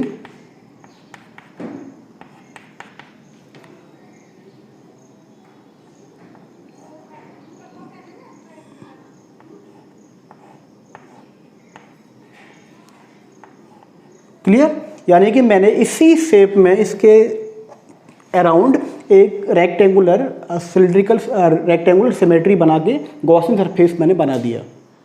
ठीक है ना, कोई गॉसियन सरफेस वाला कॉन्सेप्ट आप जब तक अप्लाई नहीं करोगे, जब तक आप इलेक्ट्रिक फील्ड पता नहीं कर सकते। क्लियर? सपोज किया यहाँ से जो है इलेक्ट्रिक फील्ड इधर की तरफ निकलेगा, डेफिनेटली निकलेगा, बोथ साइड निकलेगा, और यहाँ से जो है इस तरीके से जो है ई। क्लियर? सपोज किया इसका जो एरिया है वो आप छोटा एरिया है, डी ए मान सकते हो, डी ए, इसका भी जो है डी ए, ठीक है, या इसको A1 A2 कर दीजिए एज योर बेस, लेकिन दोनों सेम होंगे क्योंकि सेम टाइप का माना हुआ है, तो दोनों का वैल्यू इक्वल होगा। क्लियर? नाउ अब मुझे इलेक्ट्रिक फील्ड पता करना है, इलेक्ट्रिक फ्लक्स पहले पता करना है। तो electric flux equal to phi equal to कितना होता है, E D S cos theta, general formula होता है E D S cos theta. यहाँ पर ई डी एस आपने क्या लिया हुआ है, डी ए लिया हुआ है, तो ये डी ए और कॉस थीटा, देखो एरिया वेक्टर भी इधर होगा और इलेक्ट्रिक फील्ड भी सेम डायरेक्शन में है, क्योंकि दोनों एरिया वेक्टर नॉर्मली आउटवर्ड होगा तो वो भी बाहर की तरफ होगा, तो एंगल कितना हो जाएगा 0, और कॉस 0 कितना होता है, कॉस 0 होता है आपका 1, तो ई डी ए और प्लस एक इधर वाला हो जाएगा, दूसरा इधर वाला हो जाएगा, टोटल कितना हो जाएगा आपका ई डी ए। यानी कि टोटल जो फ्लक्स का जो वैल्यू आएगा इन टर्म्स ऑफ जनरल फॉर्मूला वो कितना आएगा 2E DA। क्लियर? इस तरीके से। ओके, नाउ इसको इक्वेशन 1 बोल दीजिए। What we know that phi equal to Q upon epsilon naught होता है according to Gauss law. Phi का वैल्यू पुट कर दीजिए, चाहो तो पहले की तरह यहाँ पर आप इसका वैल्यू पुट कर दीजिए। छोटा एरिया लिया था मैंने, तो यहाँ पर आप इसको DA बोल दीजिए, तो क्यू का वैल्यू कितना आ जाएगा, डी ए सिग्मा, यानी कि आप चाहो तो इसका वैल्यू पुट कर सकते हो क्यू का, यानी कि D A sigma upon epsilon naught, ये वाला वैल्यू पुट करेंगे इक्वेशन 1 में, तो D A sigma upon epsilon naught equal to 2E D A से डी ए कैंसिल आउट हो जाएगा, तो जो ई आएगा आपका, ई कितना आ जाएगा आपका, सिग्मा अपॉन 2 एप्सिलॉन नॉट, ये वैल्यू आएगा आपका किसका, ई का, यानी कि sigma upon 2 epsilon not electric field इसके अराउंड होगा। क्लियर, जो कि देखिए इसमें ध्यान दीजिए, इसमें जो डिस्टेंस पर डिपेंड नहीं करेगा, यानी कि ये हर जगह यूनिफॉर्म होगा, आप कितना भी दूर चले जाइए। Clear, now let's see third and last application of Gauss law, that is electric field due to a uniformly charge thin spherical shell. यानी कि अब हम एक सेल के अराउंड, सेल होगा, सेल के यानी कि हॉलो होगा, अंदर से मेटेलिक स्फेरिकल सेल होगा, इस तरीके से एक हॉलो सेल होगा और ये चार्ज होगा, यूनिफॉर्मली ये चार्ज होगा जो है। क्लियर, तो इसके अराउंड हमें इलेक्ट्रिक फील्ड पता करना है बाय यूजिंग गॉस लॉ। तो देखिए सपोज कि इस सेल का रेडियस मैं स्मॉल, चलो कैपिटल आर मान लेते हैं, क्योंकि इसमें स्मॉल आर में दूसरे डिस्टेंस को इंडिकेट करने के लिए मैं यूज करूँगा, क्योंकि इसमें क्या होगा कि मुझे देखो 3 केसेस में मुझे इलेक्ट्रिक फील्ड पता करना है। एक सपोज किया मुझे बाहर पता करना है, दूसरा मुझे सरफेस पर पता करना है, और तीसरा मुझे सेल के अंदर पता करना है कितना होता है जो है। क्लियर, तो इसमें 3 केसेस में अराइज होंगे, ठीक है ना। तो देखिए सबसे पहले मैं जो डेरिवेशन करूँगा, तो मैं मानूंगा कि मेरा जो पॉइंट है, मैं कोई भी एक पॉइंट मानूंगा, सपोज करूँगा कि मेरा जो पॉइंट है इस तरीके से, देखो ये मैं जो डॉटेड लाइन बना रहा हूँ, एक्चुअली मैं क्यों बना रहा हूँ, सपोज किया मेरा पॉइंट पी रहा। देखो जब तक आप डॉटेड लाइन नहीं बनाओगे, गॉसियन सरफेस नहीं बनाओगे क्लोज्ड, तब तक आप गॉस लॉ का यूज नहीं कर सकते हो जो। क्लियर, इसलिए मुझे डॉटेड गॉसियन सरफेस बनाना पड़ता है। अब चूंकि ये स्फेयर है तो स्फेरिकल सिमेट्री होगा, स्फेरिकल गॉसियन सरफेस बनेगा, है ना। तो सपोज किया when P lies outside of the shell, यानी कि आउटसाइड है, बाहर है, तब कितना इलेक्ट्रिक फील्ड क्रिएट होगा। देखिए ई का डायरेक्शन आपको पता है कि ई हर जगह कैसा होगा, बाहर की तरफ, रेडियली आउटवर्ड, यानी कि रेडियस के अलोंग बाहर निकलेगा। ये ई है, ठीक है, इस तरीके से ई बाहर निकलेगा जो। क्लियर, इस पॉइंट से भी इस तरीके से ई बाहर निकलेगा जो, ठीक है ना। और सपोज किया इसका जो डिस्टेंस है यहाँ से यहाँ तक का वो आर है, कंफ्यूज ना होना, ये जो डिस्टेंस है यहाँ से यहाँ तक का आर है, और इसका रेडियस कैपिटल आर मैंने सपोज किया हुआ है। क्लियर, तो इससे कितना फ्लक्स बाहर निकलेगा, फ्लक्स फाई इक्वल टू कितना हो गया, E D S cos theta, E D S cos theta, और जो ई है वो मुझे पता करना है डी एस। अब देखो यहाँ पे मैं डायरेक्ट कैलकुलेशन किए, लंबा कैलकुलेशन किए बना, इंटीग्रेशन किए बना, मैं डायरेक्टली एस का वैल्यू डी एस का वैल्यू पुट कर दूंगा। डी एस का वैल्यू कितना होगा, डी एस यानी सरफेस का एरिया, उस सरफेस से कितना निकलेगा टोटल बाहर, इसका सरफेस एरिया कितना होगा 4 पाई आर स्क्वायर, तो 4 पाई आर स्क्वायर। आर कौन सा वाला लेना है मुझे, ये वाला छोटा वाला आर लेना है, क्योंकि मैं इस गॉसियन सरफेस को मैं रिप्रेजेंट कर रहा हूँ, तो आर स्क्वायर, क्योंकि स्फेरिकल सरफेस का एरिया कितना होता है 4 पाई आर स्क्वायर, यानी कि मैं टोटल करके पहले से ही लिख रहा हूँ, क्योंकि मैं लंबा करूँगा तो लेंदी हो जाएगा इसको जो लंबा, है ना। तो और कॉस जीरो, कॉस थीटा का वैल्यू कितना होगा, देखो सरफेस जो एरिया वेक्टर होगा वो बाहर की तरफ होगा, और यानी कि एक ही लाइन में होगा, रेडियली आउटवर्ड होगा, और ई भी रेडियली आउटवर्ड है, तो एंगल कितना हो जाएगा 0, और कॉस जीरो कितना होता है 1। तो मैं डायरेक्टली इसको लिख रहा हूँ यहाँ पर 1। अब मुझे पता है वी नो दैट, मैं शॉर्ट फॉर्म लिख रहा हूँ WKT, we know that, Gauss law से मुझे पता है फाई कितना होता है Q upon epsilon naught. Equation 1 and 2 को कंपेयर करिए, comparing equation 1 and 2,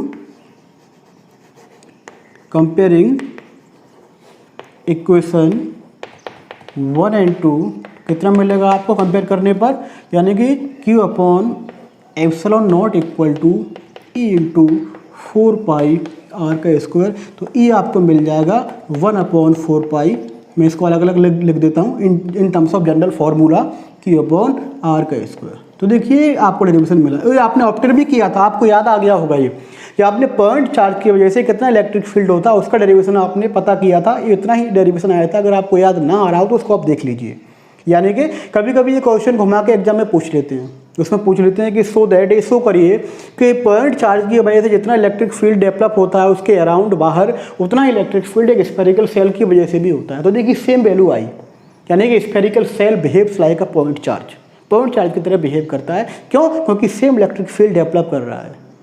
clear? Now let's see when point P is on the surface of the shell. Suppose किया ये जो पॉइंट है P वो इसकी सरफेस पर है, तो सरफेस पर आने पर क्या होगा, सरफेस पर आने पर ये गॉसियन सरफेस है जो आपको दिखेगा नहीं, क्योंकि सरफेस के अलोंग ही रहेगा जो है। क्लियर?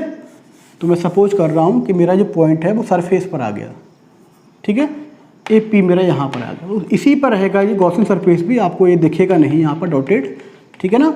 तो P, तो इस केस में क्या होगा, when P lies on the surface of the cell। तो देखिए इसमें आपको बहुत लंबा डेरिवेशन आपको नहीं करना है, इतना जो मैंने लिखा हुआ है इतना तो आपको लिखना ही है। और केवल आपको इसमें देखिए, इसमें केवल आपको दिख रहा होगा, इसमें केवल R की जगह पे, यानी कि जो small r that is equivalent to capital R।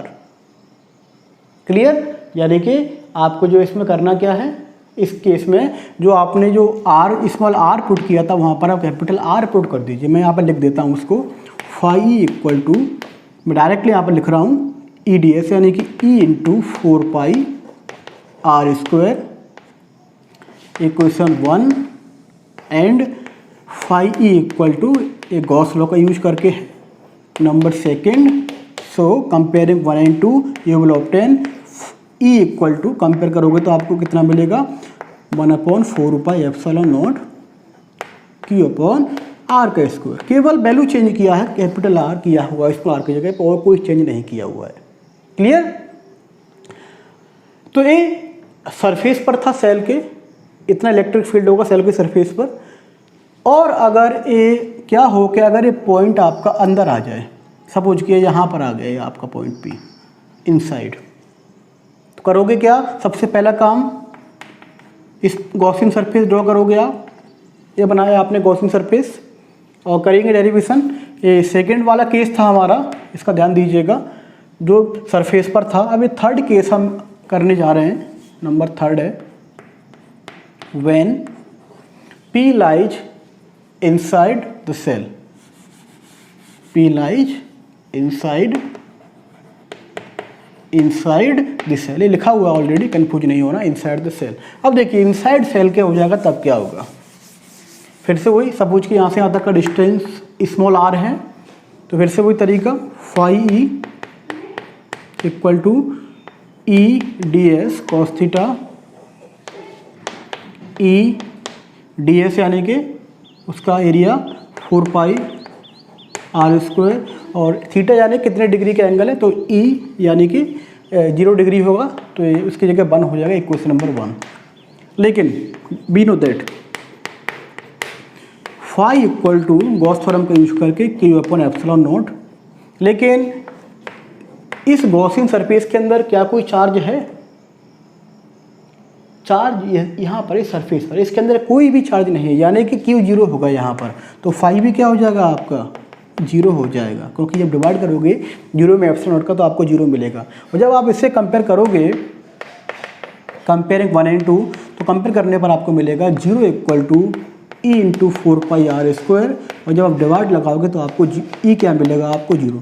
यानी कि इनसाइड द सेल, किसी भी स्फेरिकल हॉलो सेल के अंदर, चाहे वो बाहर से चार्ज हो, अंदर इलेक्ट्रिक फील्ड हमेशा क्या होता है, 0 होता है। तो इस डेरिवेशन से ये प्रूफ हो जाता है, क्योंकि जब आपने गॉस थ्योरम लगाया तो गॉस थ्योरम में जो चार्ज हम लेते हैं वो गॉसियन सरफेस के अंदर का लिया जाता है। तो अकॉर्डिंग टू दैट थ्योरम उसके अंदर का चार्ज 0 है, क्योंकि दिख भी रहा है अंदर कोई भी चार्ज नहीं है, चार्ज बाहर है, इसलिए ये आपका 0 हो जाएगा, तो इलेक्ट्रिक फील्ड भी आपका 0 आएगा। तो कभी कभी डायरेक्ट पूछ लेते हैं कि so that electric field inside the spherical shell is 0, तो आपको ये डेरिवेशन आपको डायरेक्ट करना होगा नंबर थर्ड केस, थर्ड वाले पार्ट का। क्लियर? तो I hope you understand all the given topic. Okay, for better understanding of this chapter, please watch all the videos first, second and third. Thank you very much. If you like this video, then please share it. Thank you very much. Thanks for watching.